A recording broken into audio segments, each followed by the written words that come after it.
C'est parti. Donc aujourd'hui, nous allons étudier quelque chose de fondamental en Advaita Vedanta, à savoir la différence entre trois variantes de l'Advaita, de la moins radicale à la plus radicale. La moins radicale, dont j'ai peu parlé, s'appelle Abheda Bheda. Facile à retenir, Abheda Bheda. Donc la doctrine de la différence et de la non-différence. Donc on va voir ce que c'est. L'autre voie, l'autre doctrine s'appelle Vivarta. Vivarta, ça peut être traduit par l'apparence. Et enfin, la dernière doctrine est appelée Adjativada, la doctrine de la non-création. Le monde n'a jamais été créé et l'illusion elle-même est une illusion. On va voir tout ça ensemble.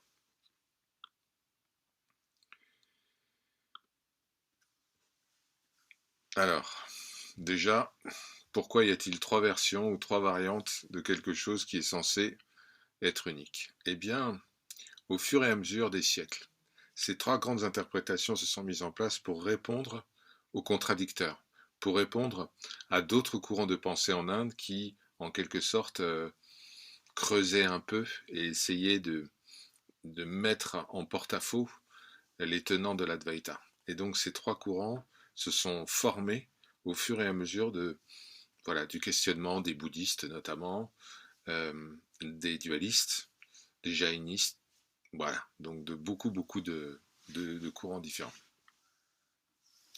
Alors, ces trois doctrines répondent à une question.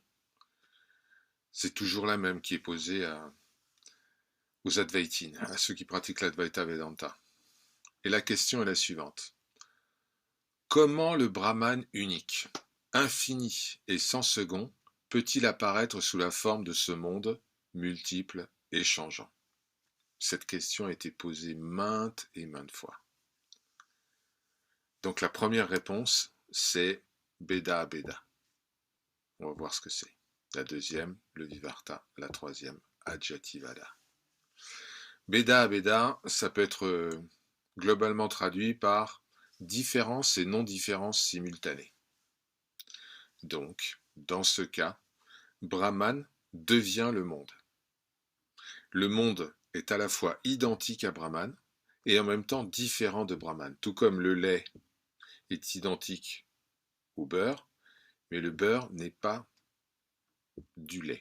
Voilà, donc un petit peu compliqué, mais ça a été la doctrine centrale de l'Advaita pendant de longs siècles.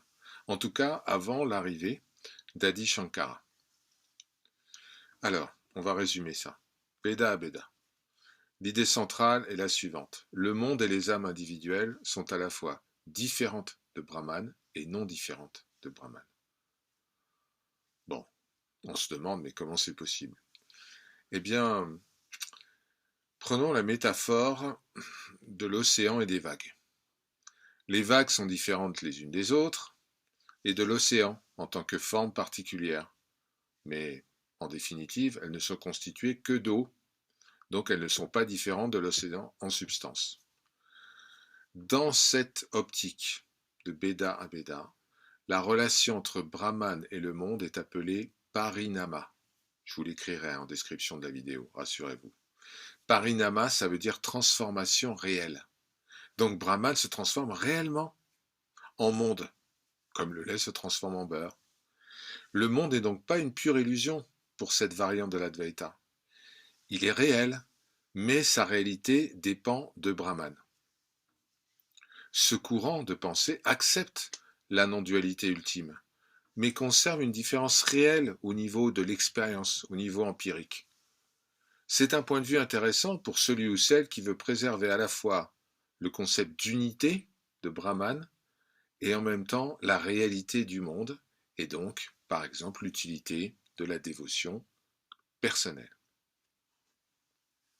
Passons maintenant à Vivarta Vada, la doctrine de l'apparence illusoire.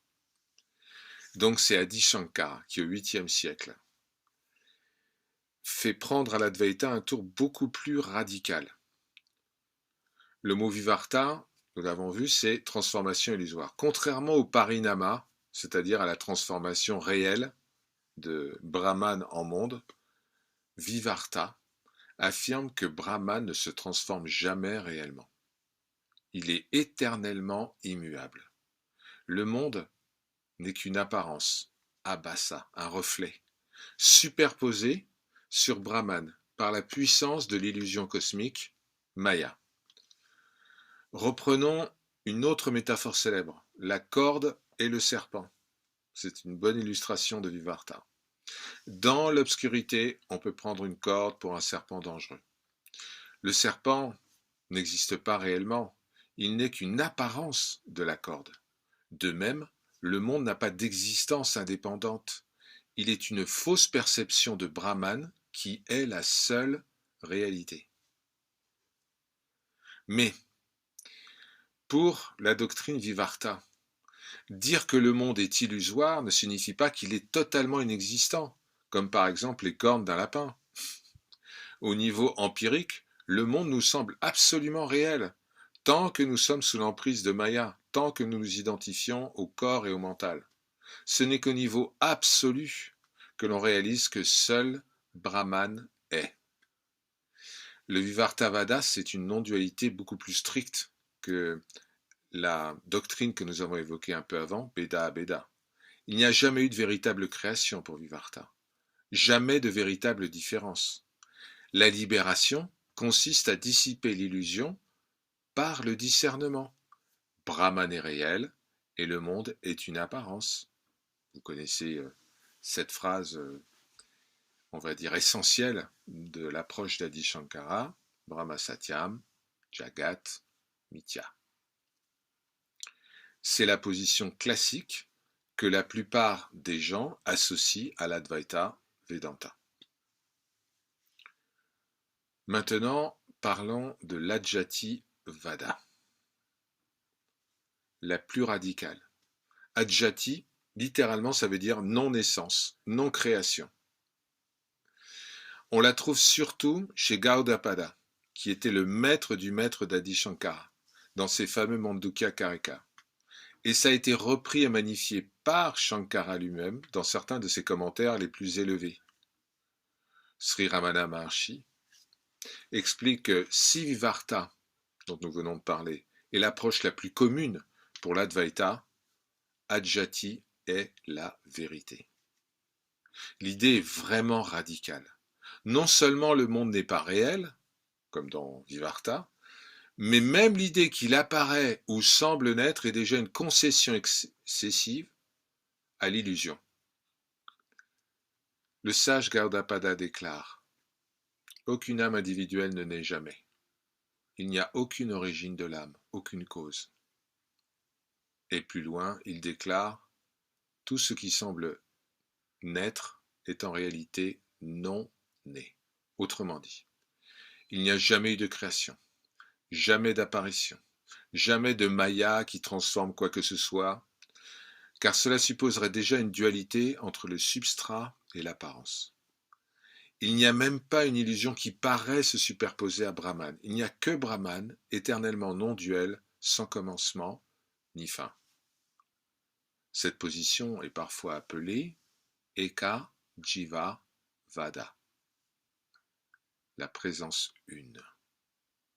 Et dans sa forme la plus pure, elle refuse toute explication causale. Il n'y a pas de création, car il n'y a pas véritablement de créateur, parce qu'il n'y a pas besoin de créer quoi que ce soit.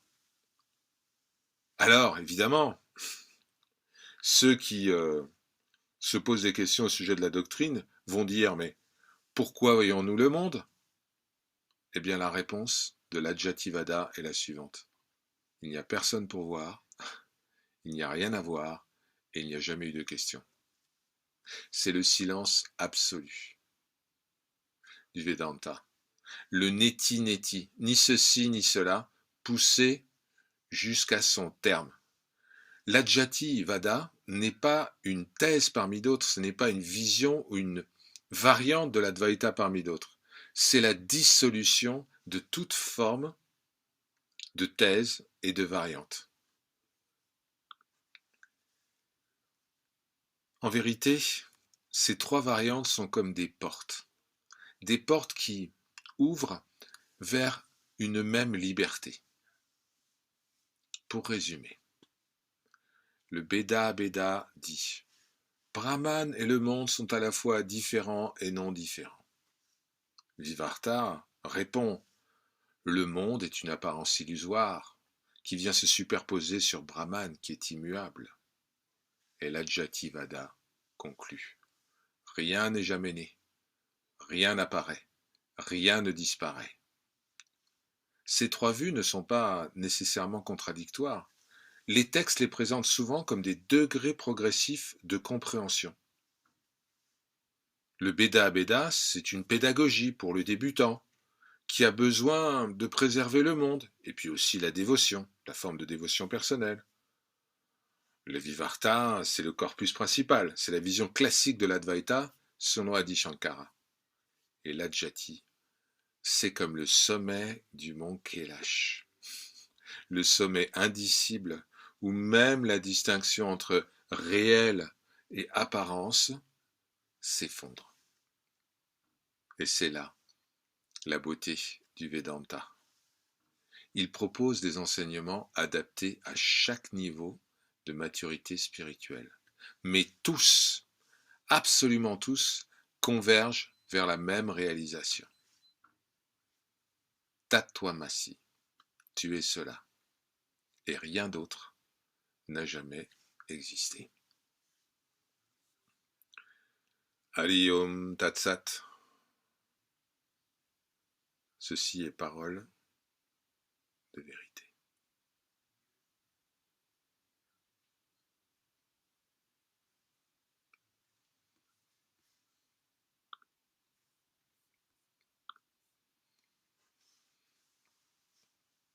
Donc voilà, vous savez tout sur les trois variantes de l'Advaita Vedanta.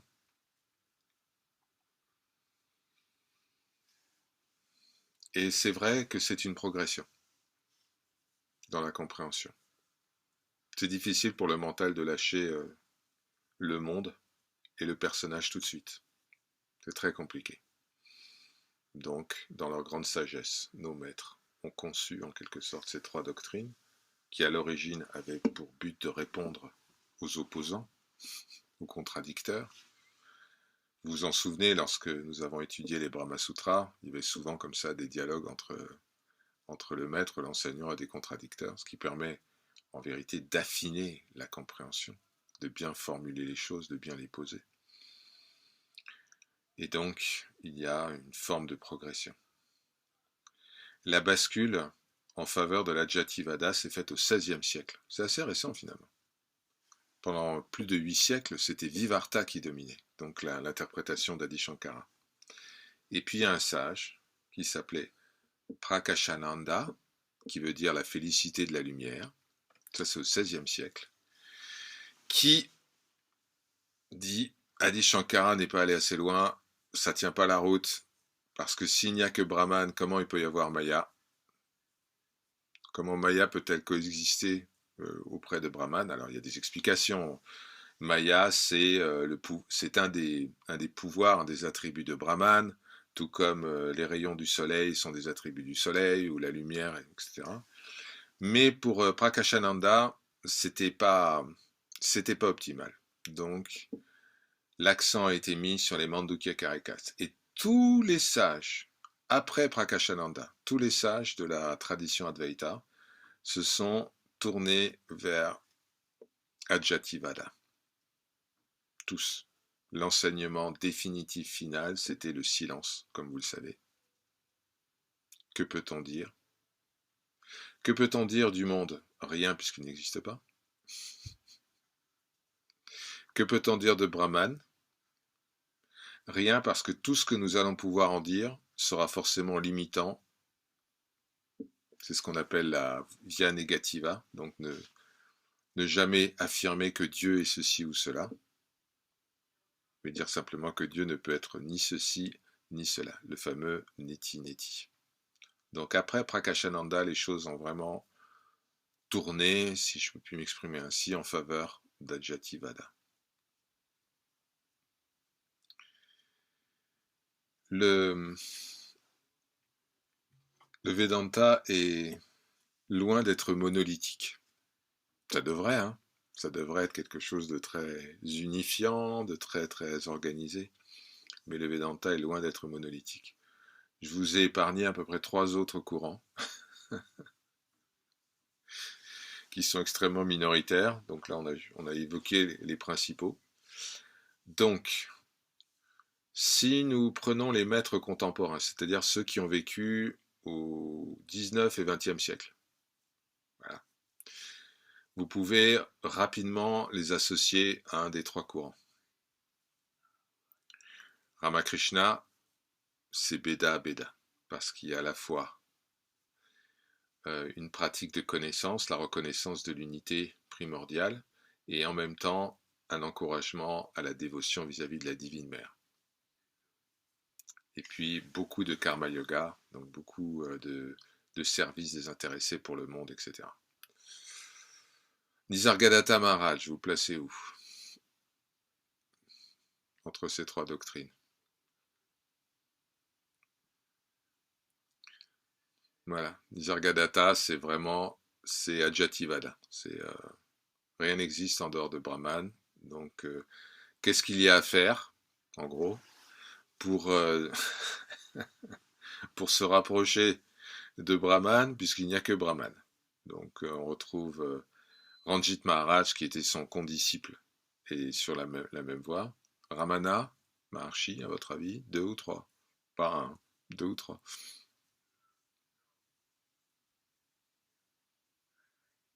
Non, plus. Ajata. Voilà, donc, Ramana, c'était aussi ça, c'était mais Ramana, contrairement à beaucoup d'autres maîtres, euh, n'avait pas un seul discours. En fonction de la maturité du cherchant ou du visage du soi qui se présentait devant lui, il était capable d'utiliser les trois modalités pour amener.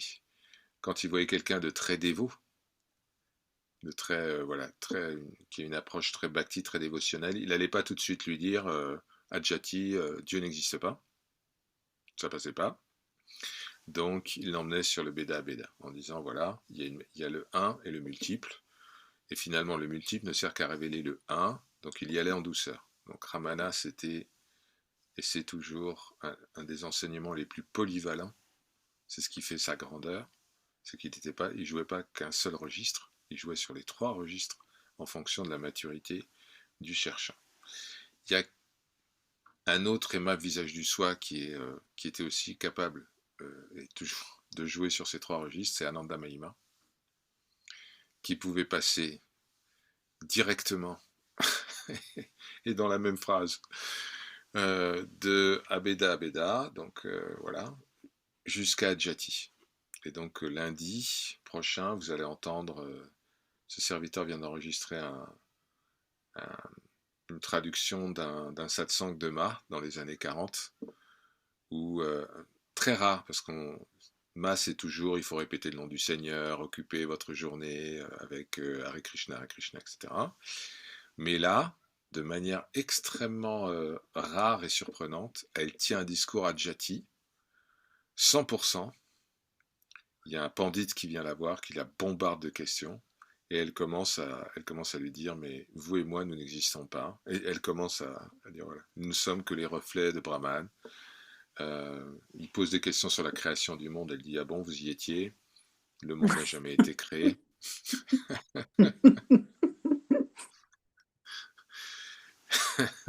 Où va le monde quand vous dormez? Donc c'était parti. Donc on a une version de Ma mais extraordinaire. Donc je pense que vous aurez un grand plaisir à entendre ça parce que ça va dénoter un peu de ce que voilà on associe généralement à Ma, c'est-à-dire l'aspect bhakti dévotionnel, la pratique, la répétition des noms du Seigneur, etc., etc., le chant, le bhajan, le kirtan, et tout d'un coup on se trouve face à une Ma qui est encore plus radicale que Nisargadatta Maharaj sur certaines tournures de phrases. Donc c'est vraiment intéressant. Voilà. Raja était clairement dans une tonalité Vivarta. Jamais, voilà. Raja, de toute façon, c'est la douceur, voilà, on va jamais choquer les étudiants, les disciples, les élèves. Donc, il utilisait principalement Vivarta. Et il s'appuyait, et c'est normal parce que la, la lignée d'Ikshitar est très proche de l'Advaita traditionnel, très très proche, même, voilà. Saiva Siddhanta et l'Advaita Vedanta, Paradis Shankara, c'est pratiquement la même chose, quelques nuances près de dévotion. Donc Raja utilise principalement un discours Vivarta. Brahma Satyam, Jagat Mithya, et c'est cette tonalité, cette doctrine que ce serviteur a tenté maladroitement de partager avec vous depuis de longs mois et de longues années. Vivarta, même si ici, il y a plutôt évidemment une inspiration naturelle à aller vers numéro 3, parce que c'est la conclusion logique du Vedanta. C'est la conclusion qui est apportée par le Guru Shiva Dakshinamurti aux 4 élèves qui viennent le bombarder de questions en disant explique-nous le Vedanta, explique-nous le karma, explique-nous Maya, explique-nous Brahman. Et puis ça dure 1 an, puis après ça se termine dans le silence du cœur. Parce que finalement, Adjyativada, c'est ça, c'est le silence. Que peut-on dire? Donc c'est la fin vraiment ultime des enseignements. C'est le Vedanta, la fin de la connaissance. La connaissance prend fin, puisqu'il n'y a plus de connaissants, d'objets à connaître ou d'actes de connaissance. Terminé. Donc, il n'y a plus que le silence du cœur.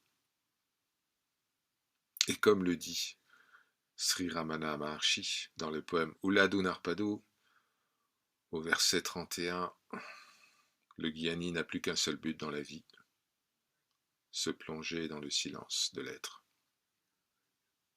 Voilà, donc tout est dit.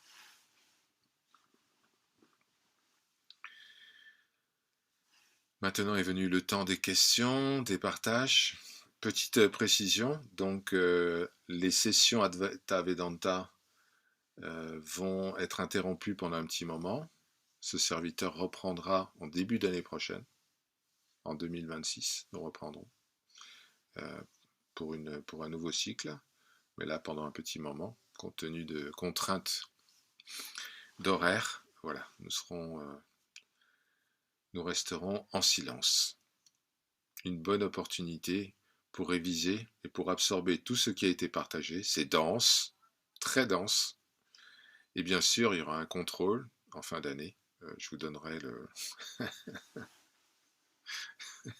Vous aurez 4 heures pour m'expliquer la différence entre Veda, Beda et Adjyativada. Voilà. Donc, il y aura cette petite pause. Mais voilà. Le temps pour vous aussi de pouvoir absorber tout cela. Lorsqu'on va se retrouver l'année prochaine, tout début d'année prochaine, on reprendra en janvier, on va faire des travaux pratiques. On va étudier des textes ensemble, et puis on va voir de quoi ça parle exactement. Quels sont les concepts, quels sont l'application de tous les principes que nous avons vus. Et on a vu pas mal de principes. Si vous regardez, voilà, il y a beaucoup de choses qui ont été évoquées et partagées avec vous. Donc on fera en quelque sorte des travaux pratiques en étudiant les textes de certains maîtres. Et vous verrez que en étudiant ces textes, des clés de compréhension que vous avez reçues durant ces sessions vont être fort utiles. Les choses vont s'éclaircir beaucoup. Pour certains, bien sûr, c'est très très clair, mais voilà. Pour d'autres, peut-être un peu moins.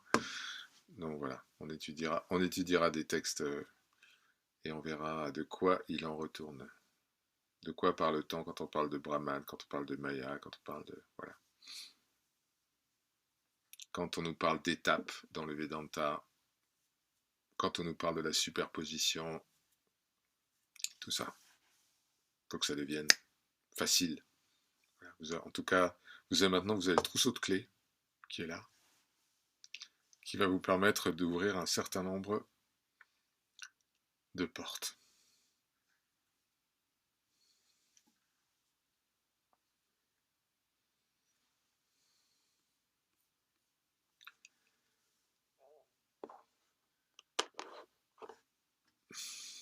Azuki, Namaskar. Namaskar. Alors, merci pour votre enseignement. Est-ce que ces trois niveaux, Beda Beda, Vivarta et Adjativada, sont-ils des niveaux de progression ou est-ce que chacun de ces niveaux que vous nous avez cités correspondent à des natures individuelles? Ce qui voudrait dire que Adjati Vada est Jnana Marga uniquement. En vrai, oui. Donc, c'est les deux, en fait. C'est toujours les réponses, réponses en Advaita Vedanta.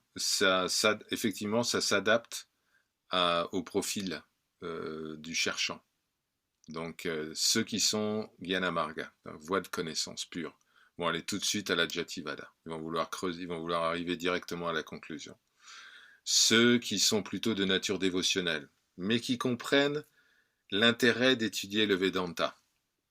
Pourquoi étudier le Vedanta lorsqu'on est un bhakta, un dévot? On étudie le Vedanta en, pour en fait amplifier l'amour universel vis-à-vis de tous les êtres. Parce que si on sait que tout est un, si on sait que rien n'est séparé, alors c'est un puissant encouragement à l'amour universel. Donc ça correspond à des tempéraments, comme cela a été dit par Vasuki, il y a des tempéraments. Et en même temps, pour certains, ça va être une progression. Voilà. Certains vont passer de. Certains dévots vont passer de Beda Beda jusqu'à Vivarta, et puis de Vivarta à Jati. Voilà. Il y C'était a ma cette, question. voilà, c'est tout à fait. J'ai en tête Papaji. Je vous donne un exemple. Oui, Papaji, oui. Papaji il part d'un amour fou pour Krishna, avec répétition de Hare Krishna, nanana, 24 000 fois par jour. Donc il est fou de Krishna, il le voit partout. Il mange avec lui, il dort avec lui. Quand il vient voir Ramana, il n'est pas du tout impressionné par Ramana parce qu'il trouve que lui, Papaji, c'est un bien meilleur dévot, alors que Ramana est pas du tout intéressé par la répétition des noms du Seigneur, par l'écoute des Védas et tout ça. Donc il est un peu déçu. Il se dit Ramana, franchement, qu'est-ce que c'est que ce vieux monsieur allongé sur un canapé, hein, Je ne m'attendais pas à tout ça. Je m'attendais à un maître voilà, qui avait des larmes aux yeux, comme Chaitanya Mahaprabhu, qui avait les larmes aux yeux, qui était en train de faire danser tous les dévots dans le hall, un peu comme Ramakrishna. Pas du tout. Et en fait, donc dans un fameux épisode que vous connaissez déjà, enfin un certain nombre d'entre vous, donc il y a un dialogue entre Papaji et Ramana. Et Papaji lui dit, moi je vois Krishna, je mange avec Krishna, je dors avec Krishna, voilà. Et Ramana lui dit, il est où Krishna là? Maintenant, là, maintenant. Elle dit, il n'est pas là. Alors Bon. comment? Donc Ramana lui dit, comment peut-on croire que ce Krishna-là est réel puisqu'il apparaît et il disparaît? Et donc très très directement, Ramana prend Papaji par la main et en fait l'emmène au sommet du mont Kailash. C'est-à-dire qu'il part de Beda à Beda, donc une pratique voilà, d'une pratique dévotionnelle. Il l'emmène, mais avec Papaji, comme Papaji était mûr, il lui a tranché la tête directement, donc il l'a emmené direct. Il n'y a pas eu d'arrêt au camp de base pour faire un peu de Vivarta, il est allé directement à Jati, et quand vous regardez les transcripts des satsangs de Papaji, dans les années 90, vous avez une forme d'Adjativada extrême. Papaji ne parle plus du tout de. Alors il est très content, Papaji, quand il y a des gens d'ISKCON qui viennent et qui dansent et qui chantent pour lui. Hare Krishna et ça, il adore ça, mais globalement il fait pur Adjativada, Ceci par la grâce de Maharaj, de Maharshi. bien sûr. Donc c'est le maître Sans la qui. grâce de Maharshi, ça n'était pas possible. Non, mais il serait resté, donc Papaji serait resté, on va dire, un grand bhakta, et comme il avait développé, parce il avait pratiqué beaucoup du yoga, il avait développé ce qu'on appelle des siddhis, des pouvoirs. Donc il avait notamment un pouvoir de contrôle. Il était capable de. Il s'en est servi d'ailleurs lorsqu'il est. Si vous regardez certains enregistrements de Papaji, qui sont disponibles sur YouTube, où vous voyez Papaji qui éclaire une personne en 3 minutes, en le faisant monter comme ça, en 3 minutes, il le met en silence et le mental est complètement détruit. Donc Papaji avait accumulé une énorme puissance. ce qu'on appelle les siddhis des pouvoirs.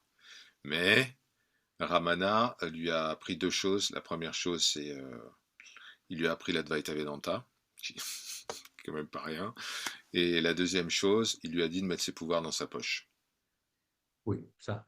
Les deux Oui, choses qui définissaient Papaji. Mais lorsqu'on voit très clairement Papaji, on va dire en action entre guillemets, lorsqu'il interagit avec des élèves venus de partout, et lorsqu'il y a des élèves qui s'effondrent au bout d'une minute, 2 minutes, qui sont complètement fascinés, parce que Papaji, c'est Narasimha. C'est vraiment l'incarnation, c'est la vibration de Narasimha, des avatars de Vishnu. C'est cette puissance, cette capacité de sidérer la personne en face, de tuer le mental, de le manger, de croquer le mental. On l'appelait d'ailleurs, Papaji, il était surnommé par ses disciples le lion de Lucknow. D'accord. C'était un fauve. Okay. oui, oui, Mais apparemment, oui. il a été emmené par Sri Ramana depuis Beda Beda jusqu'à Adjyativada. Alors il y a un autre exemple intéressant, c'est Ramakrishna.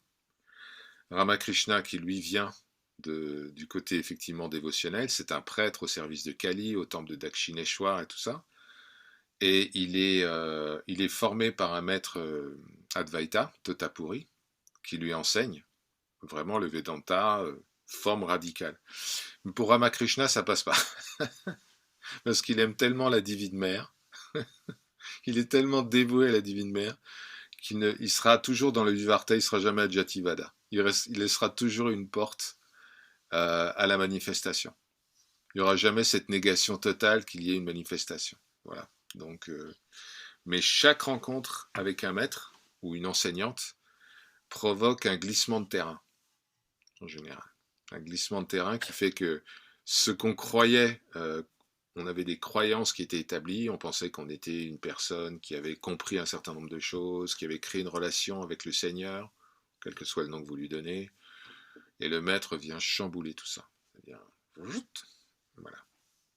Donc Est-ce celui que qui se croit... Papaji est resté, pardonnez-moi, maître, est-ce que Papaji est resté définitivement dans le silence? Papaji a beaucoup parlé, hein. Après avoir été béni Voilà. Il lui a fallu par 30 ans Maharshi. il a fallu 30 ans à Papaji pour s'en remettre. Oh, Papaji, il a pas enseigné, il a pas, quand il était disciple de Ramana, c'était dans les années 40, il a ce choc, cette rencontre avec Ramana Maharshi. Ce n'est que dans les années 70, donc bien après, hein, une trentaine d'années, qu'il commence à avoir des disciples, et en fait, sa notoriété grandit au moment où Osho disparaît et un certain nombre de disciples d'Osho se rapprochent de Papaji. Mais Papaji, pendant 30 ans, il était en silence. Il fuyait la notoriété, il voulait absolument pas parce qu'il était écrasé par. Il avait toujours Ramana qui en fait avait broyé complètement on va dire la personnalité de Papaji. C'est un peu la même relation entre Vivekananda et Ramakrishna. Voilà, ça gratitude, ressemble maître. beaucoup.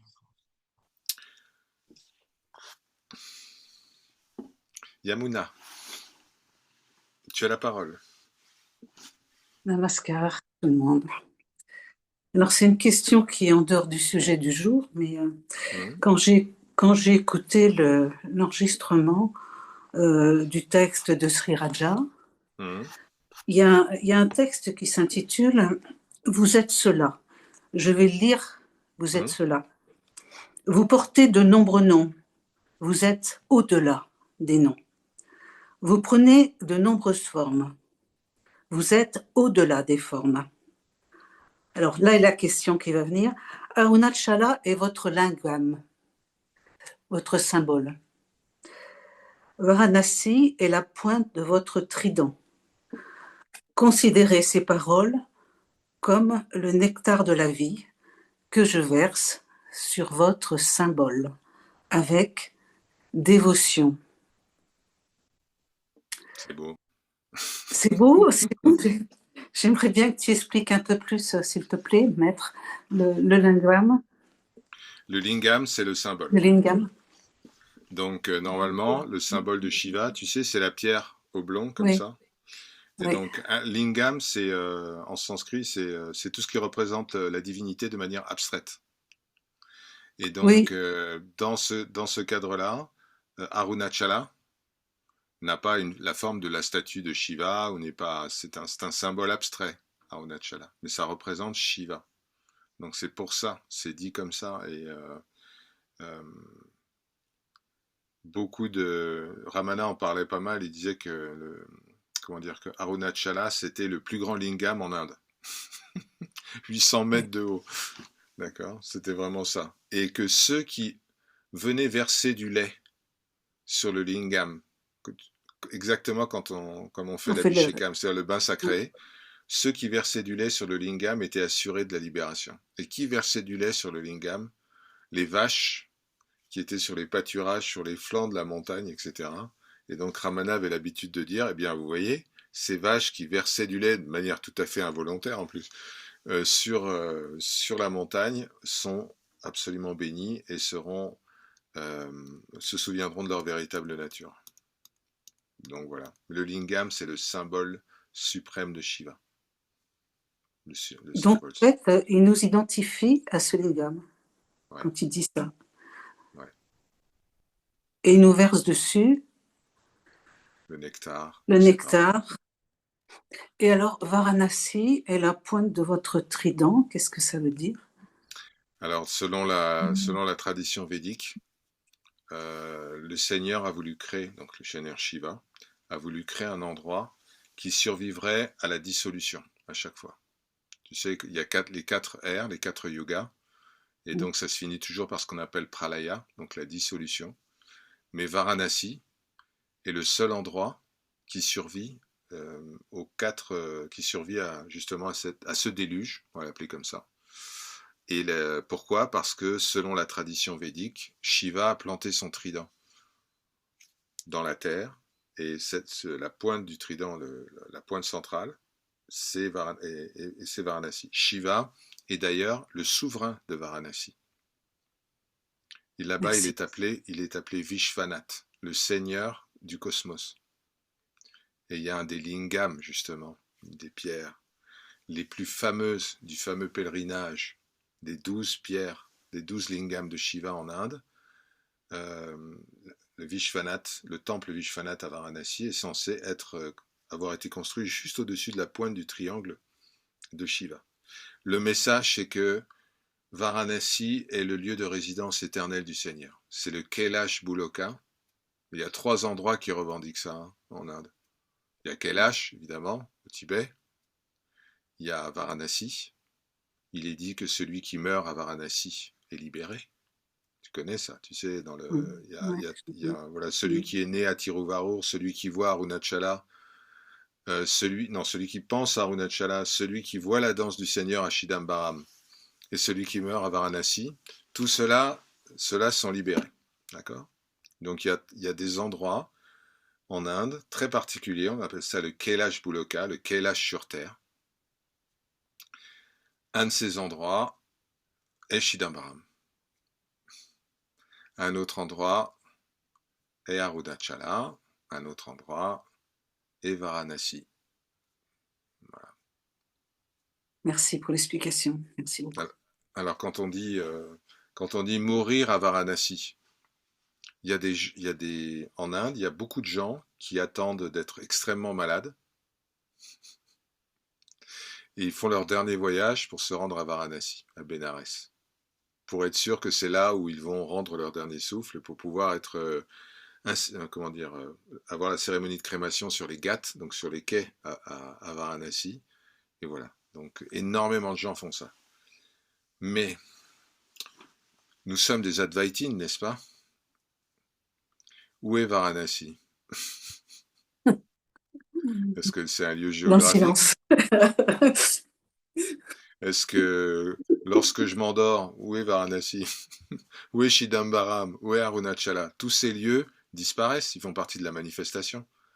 Le Varanasi dont il est question ici, le Chidambaram dont il est question ici, l'Arunachala dont il est question ici, c'est là, c'est dans le silence du cœur. Nous sommes Varanasi, nous sommes Chidambaram. Donc lorsque nous avons compris qui nous sommes, peu importe l'endroit où nous allons rendre notre dernier souffle, nous serons de toute façon à Varanasi. Nous verrons Arunachala, puisque nous contemplerons Arunachala, puisque Arunachala c'est nous. Il suffit de regarder juste dans un miroir. Et quant à la danse du Seigneur à Chidambaram, mais cette danse, vous la ressentez déjà dans le cœur, à chaque battement.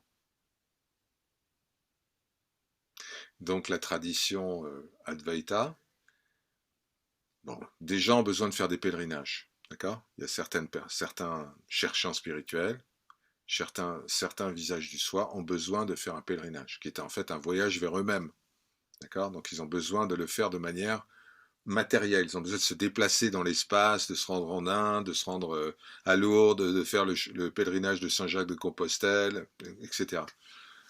Mais en vérité, le voyage est toujours vers nous-mêmes et en nous-mêmes, puisqu'il n'y a que nous.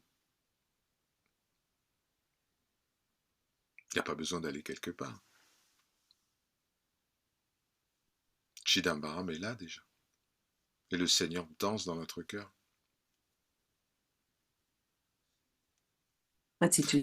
Quand on se rend à Chidambaram, quand on se rend à Varanasi, etc., on s'aperçoit, quand on a reçu cet enseignement, on s'aperçoit à quel point il est juste. Et on se dit, mais finalement, j'ai toujours été là.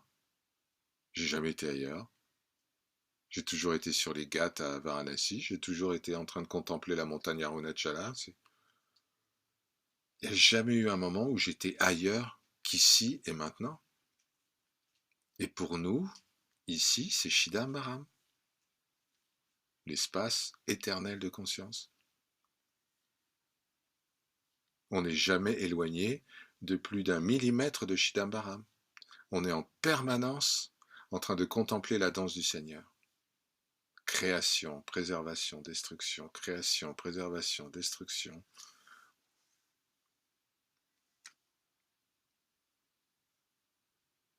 Voilà.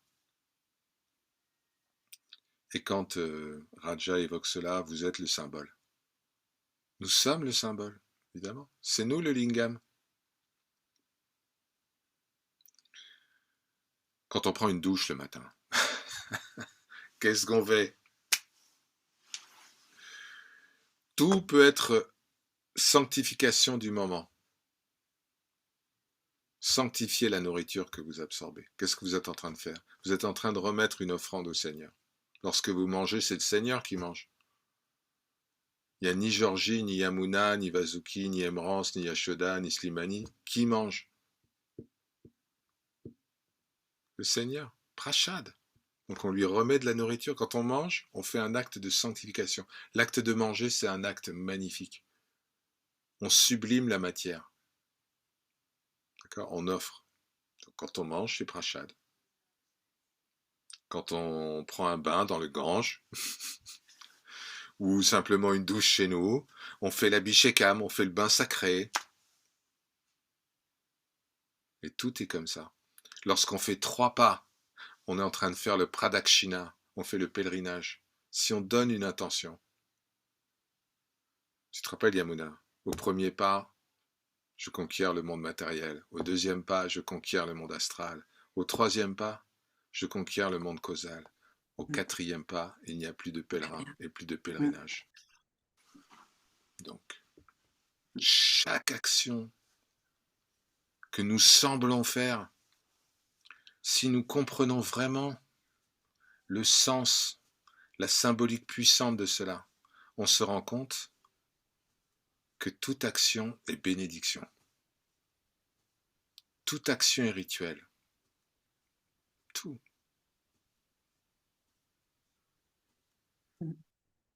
Tous et tous les gestes les plus simples du quotidien sont des gestes sacrés.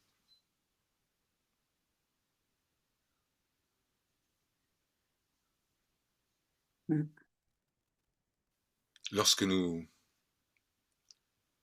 parlons du Seigneur, qu'est-ce qu'on fait? C'est lui qui parle. Il se parle lui-même. Il est en satsang avec lui-même. Comme ce soir. qui est là, qui est en train d'écouter, qui est en train de parler. Chaque parole, chaque action et chaque pensée appartient au Seigneur.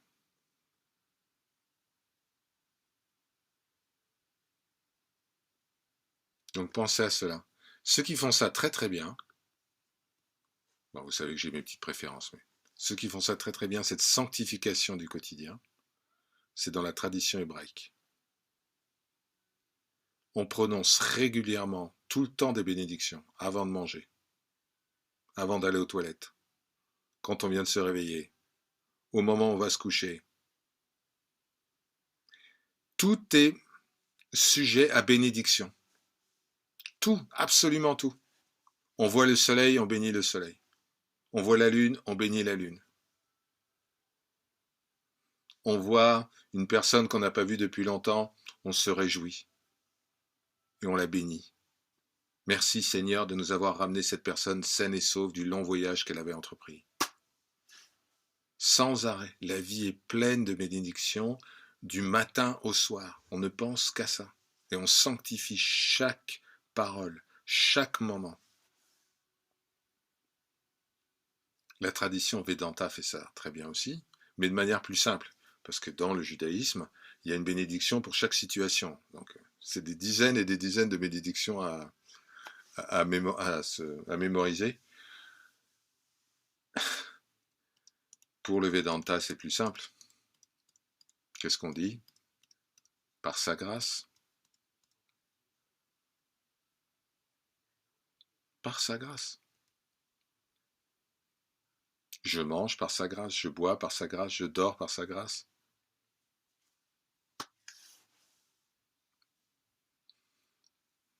C'est la même chose. Nous avons cette faculté extraordinaire de pouvoir tourner notre regard en permanence vers ce qui est et sanctifier chaque seconde de notre existence. Donner un sens.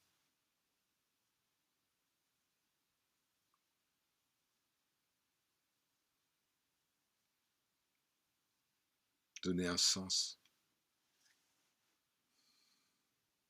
Ça veut dire quoi, donner un sens? Ça veut dire orienter. Quand je donne un sens, j'oriente le regard. Et au lieu de pointer le regard vers les objets de perception, il y a cette conversion du regard, ce retournement. Et dans cette conversion du regard, lorsque l'œil se voit lui-même, alors tout est opportunité de célébrer, d'honorer le Seigneur en tout. Quel que soit le nom que vous lui donnez. Par sa grâce, ce serviteur a reçu un cadeau d'un élève qui n'est pas présent ce soir. Un recueil, c'est un élève qui est de tradition grecque orthodoxe. Bon, voilà. Mais pas en terrain inconnu. Et donc, il m'a donné une copie d'un recueil des paroles des sages du désert, des pères du désert. Vous savez, les tout premiers moines, 2e siècle, 3e siècle après Jésus, ceux qui partaient dans le désert pour vivre une vie d'ermite. Et donc, ce recueil s'appelle le Philokalia, c'est-à-dire les paroles bénéfiques. J'ai publié 2 extraits, je crois déjà, du Philokalia. Et quand vous voyez la vie de ces ermites du désert, ils appliquent à la perfection le verset 30 du chapitre 6 de la Bhagavad Gita. Ils voient tout dans le Seigneur et le Seigneur en tout, à chaque moment de leur vie. Il y a un passage notamment qui parle des larmes de dévotion. J'ai publié un petit extrait de ça, donc où lorsqu'on a des larmes de dévotion pendant la prière, et bien en fait c'est pas nous qui avons des larmes de dévotion, c'est simplement parce que le Seigneur a effleuré nos yeux, et c'est C'est lui qui pleure à travers nous. Parce que le Seigneur adore le rôle du dévot. Ça, c'est un truc. Il adore être un serviteur. Le Maître s'est fait serviteur pour que vous puissiez constater la profondeur de sa providence.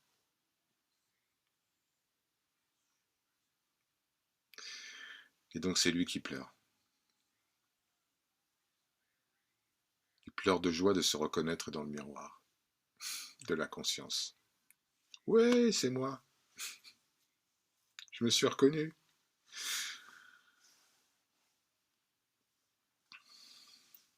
Voilà, sanctifier chaque moment. Même la souffrance. Même les épreuves.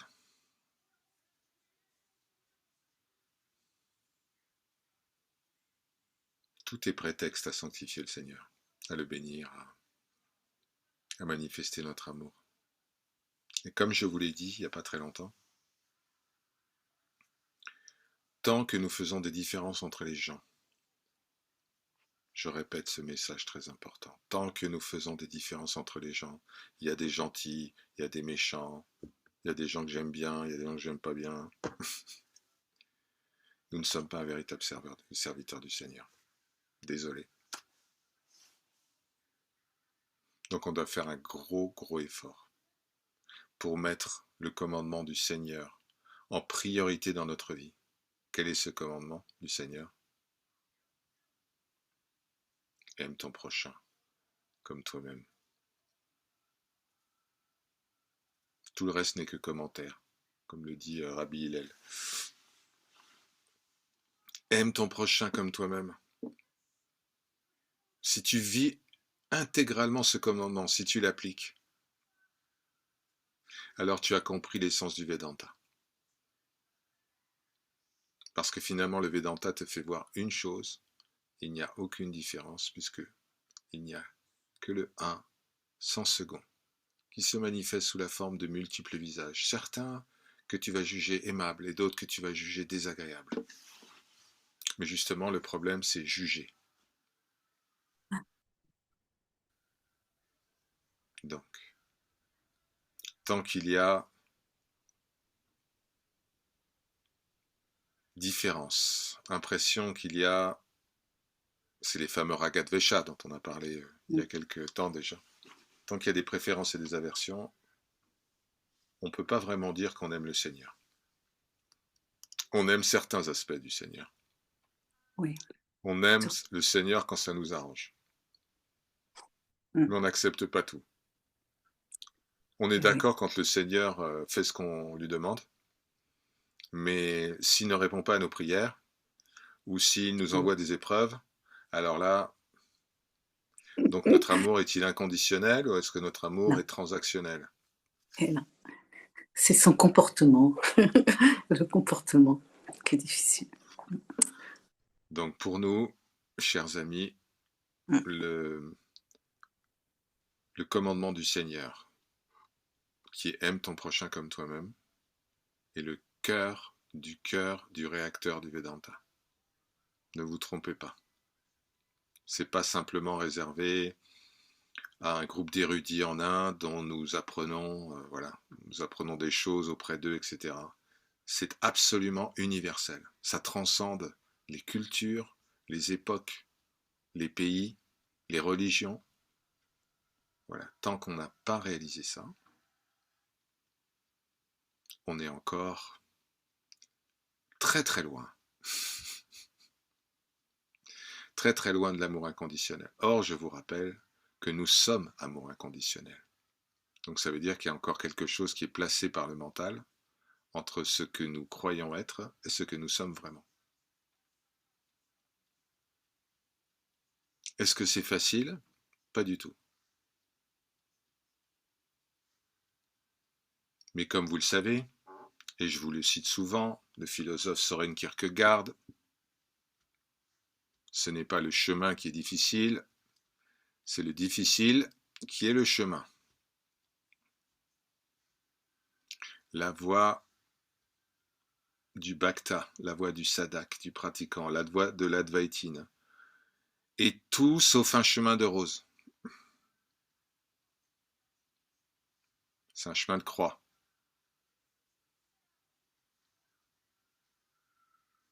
Sur ce chemin, vous tomberez de nombreuses fois, comme le Seigneur. Mais il suffit que vous vous releviez une seule fois. Vous pouvez tomber 100 fois, relevez-vous 101 fois, c'est gagné.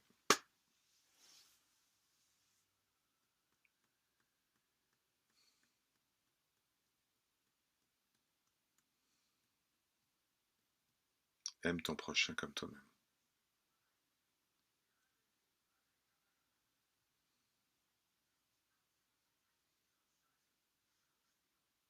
L'expression exacte du Lévitique en hébreu est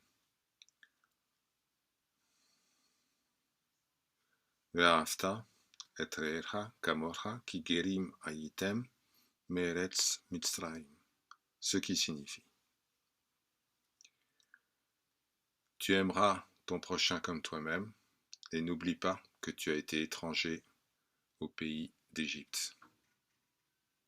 Qu'est-ce que c'est que cette histoire d'étranger au pays d'Égypte? L'Égypte, ça symbolise l'enfermement.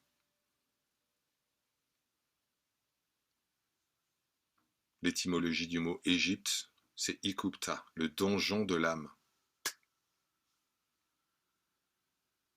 En hébreu, Égypte se dit Misraim, qui veut dire étroitesse. C'est normal, l'Égypte, c'est juste un couloir le long du Nil. Étroitesse. Nous avons été étrangers au pays d'Égypte. C'est-à-dire que nous avons été exilés de notre véritable nature et que nous avons cru que nous étions limités. D'accord? Que faut-il faire pour déposer toutes ces limites imaginaires? Pratiquer l'amour inconditionnel. Comment pratique-t-on l'amour inconditionnel? Aime ton prochain comme toi-même. Parce que ton prochain, c'est toi-même.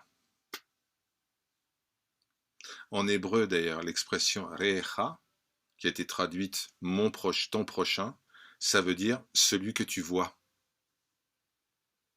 Re'echa, re c'est voir.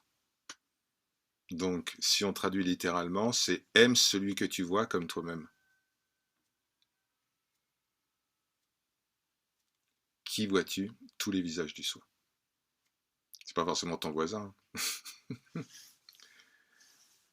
Tous les visages que tu croises, tous ceux que tu vois, aime-les comme toi-même, parce qu'ils sont toi. N'oublie jamais ça. Sinon, tu vas rester Gerim Hayitem Meretz Mitzrayim. Tu vas rester un étranger au pays d'Égypte.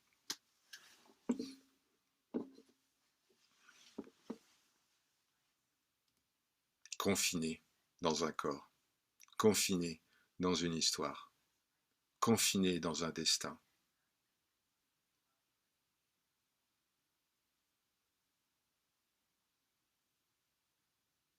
Alors souviens-toi, tu es Ananda, sans fin et donc sans limite.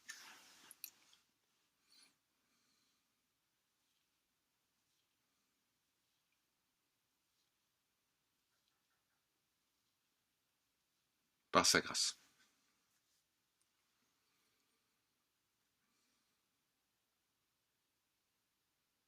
Donc, chers amis, nous nous retrouvons pour les plus courageux. Hein. Vous avez du mérite. Nous nous retrouvons à 8h30 demain matin pour notre Maha Mantra. Hare Krishna, Hare Krishna, Krishna Krishna, Hare Hare, Hare Rama, Hare Rama, Rama Rama, Hare Hare. Et puis nous nous retrouverons bien sûr dimanche pour notre puja, notre abhishekam traditionnel, notre bain sacré pour le Seigneur Shiva, 9h, et un nouveau satsang à 17h, heure de Paris.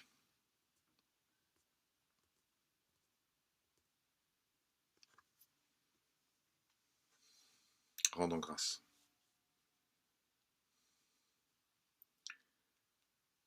Par sa grâce. Om Shanti, Shanti, Shanti.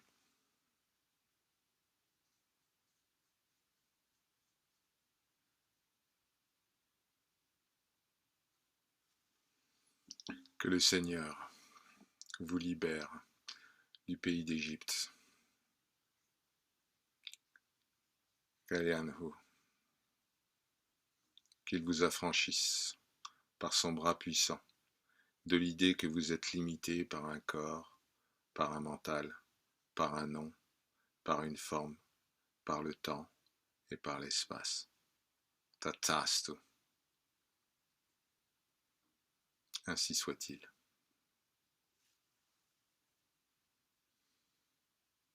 Très belle soirée de lumière à toutes et à tous. Gratitude infinie pour votre présence. Le replay sera disponible d'ici 24 heures par sa grâce. À toujours.